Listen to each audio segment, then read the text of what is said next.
रामकृष्ण हरी मंडळी, श्री स्वामी समर्थ. हर हर महादेव. श्रावण हा अत्यंत पवित्र आणि शुभ महिना मानला जातो. या महिन्यामध्ये आपल्याला भगवान शिवशंकरांबरोबर माता पार्वतीची पूजा देखील करायची आहे. श्रावण महिन्यामध्ये सर्वत्र निसर्ग हिरवागार दिसतो. असं मानलं जातं की भगवान शिवशंकर माता पार्वतीला भेटण्यासाठी पृथ्वीवरती या महिन्यामध्ये आले होते. त्यावेळी पृथ्वीने सर्वत्र हिरवा रंग परिधान केला होता. सर्वत्र निसर्ग हिरवागार झाला होता त्यांच्या स्वागतासाठी. त्यामुळे श्रावण महिन्यामध्ये विवाहित स्त्रियांनी हिरवी वस्त्रे परिधान करावीत.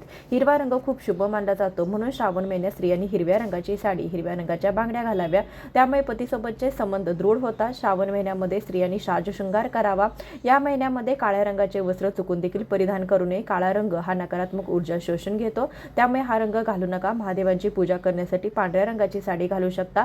हिरवा, लाल, गुलाबी, पिवळा कोणत्याही रंगाचे वस्त्र परिधान करा, परंतु काळ्या रंगाची साडी किंवा काळ्या रंगाच्या बांगड्या चुकून देखील घालायच्या नाहीत. या व्यतिरिक्त तुम्ही पांढऱ्या रंगाची साडी परिधान करू शकता. पांढऱ्या किंवा हिरव्या रंगाची साडी परिधान